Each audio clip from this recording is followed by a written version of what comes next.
Hello and welcome everybody to a new edition of 9 to 5 Live. It's Monday morning, so Francois Savary is here to join us to explain his own insights into the markets and how he interprets them. Francois, hello. Hello. Thank you for joining us.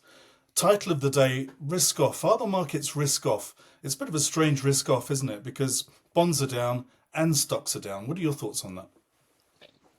Okay, I would characterize with a time horizon. I don't think that if you think in terms of medium-term development, I don't think that we are in a risk-off environment. I think that the conditions do not justify such a view.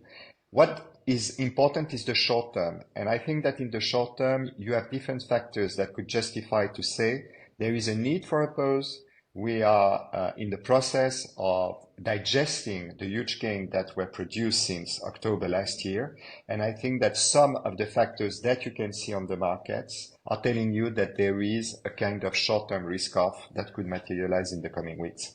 JP Morgan last week, they announced fairly reasonable hikes in profits of 6%, and yet the stock finished the day down 6%.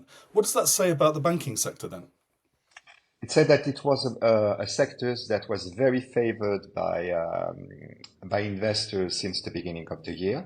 It was one of the quote unquote crowded trade.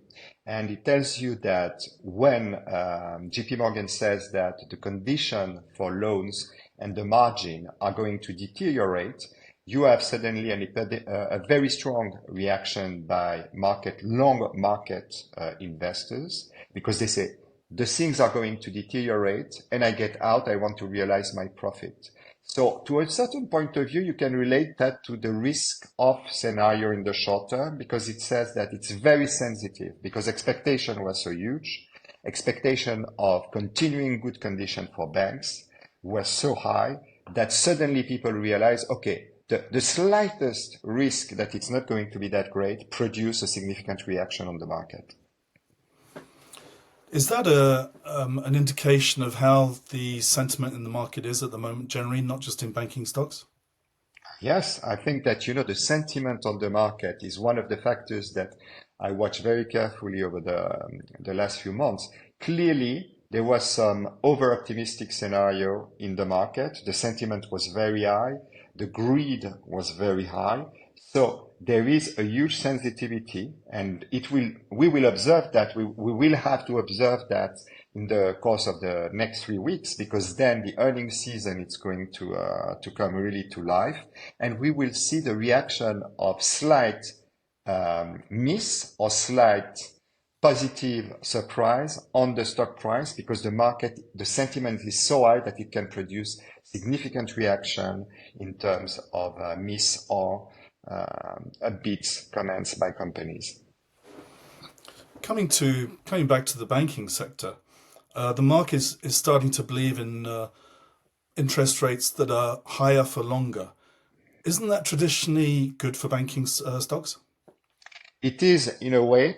You are right, but don't forget also that you have some developments in terms of the way the flow of money is moving, because people are not compensated enough on banking account. They are pushing some of their money into saving account. This is something that is also could have an impact on banks, because savings account have a higher return for investors than the check account. So this is positive. The higher for longer is positive, but then it depends how the money is flowing into the banking system. Coming to bonds now, recent bond auctions have been so-so. With the higher for longer belief widespread now, probably in the market, is there room for a shock in one of the upcoming bond auctions? You said that the recent bond auctions were so-so. They were poor. To my point of view, they were poor. What you observe in terms of last week's auctions, they were very poor. You had a spread over the quote-unquote set prices when the auction happened that were much higher. So it means that they were poor. The market could face, we have reached now the 4.5 level on the 10-year. We all know that technically there is a risk that the market is going to 475. And I think that this is something also that we need to take into account on the equity side, because as you said, bond and equity are going down lately, the markets. But what happens if the 475 level is reached by the bond market? I think that the equity market is going to be down. Let's turn to gold now. Gold is up 20% in the last few months. Investors are sitting up in their armchairs and starting to look at gold. It's been quite a long time. And yet, as we've just said, bond yields are going up, the dollar's going up. This is really unusual. How do you explain this? Geopolitical factor. This is something that is explain that can explain because over the last few weeks we had this development on the Israeli and Middle East situation. It can push the price of gold, despite the fact that the US dollar went up. You could justify the idea that if you look medium to long term, the weaponization of the US dollar during the Ukrainian crisis has produced a reaction by investors. The fact is that, okay, people still consider that the US dollar is a safe haven, but they want to have another safe haven. And I think that that's one of the reasons why you had such an acceleration on the price of gold, is that people are looking for a substitute to the US dollar. This is also something that is reflected in the fact that the Chinese reserve have been diversified into gold. And I think that this is a development that is going to be with us over the medium to long term because of this quote fear on the US dollar that has developed since the Ukrainian situation. Before we come to this week's earnings announcements, just quickly, looking at the Japanese yen, it's in danger territory, surely, isn't it? What are the options open to the Bank of Japan at the moment?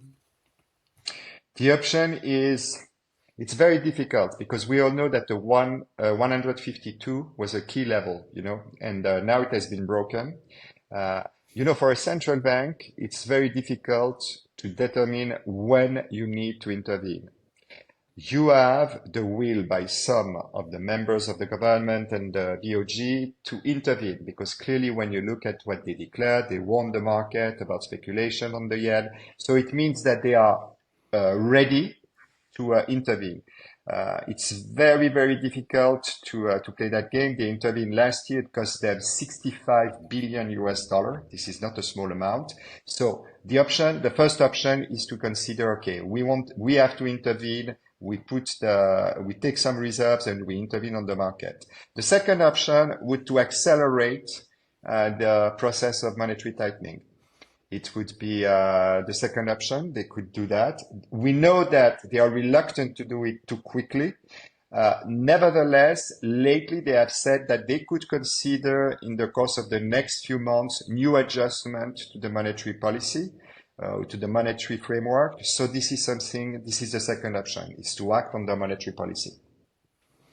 Turning to the week ahead now, earnings announcements. Has anything caught your eye for the announcements being made? I would say that you have, in the US, you will continue to have development. The first bank, the new banks, Goldman Sachs is going to publish today. I think that we need to take a look at that. I think that it will be interesting also to take a look at Netflix. Netflix is publishing on Thursday. I think it's also interesting to look at EasyJet. EasyJet is going to publish, so it's going to be interesting for the travel industry.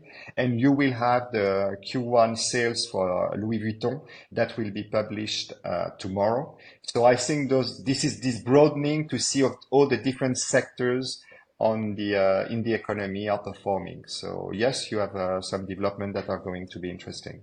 How is the market expecting LVMH results for this quarter?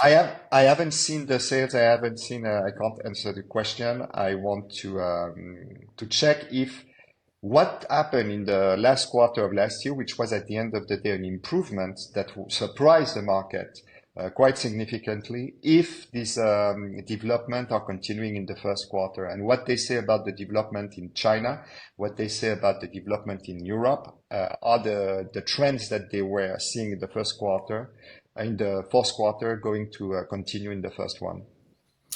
Francois, I think that's all we've got time for this morning. Thank you very much indeed, and speak to you next Monday. Thank you. Bye-bye. Bye-bye.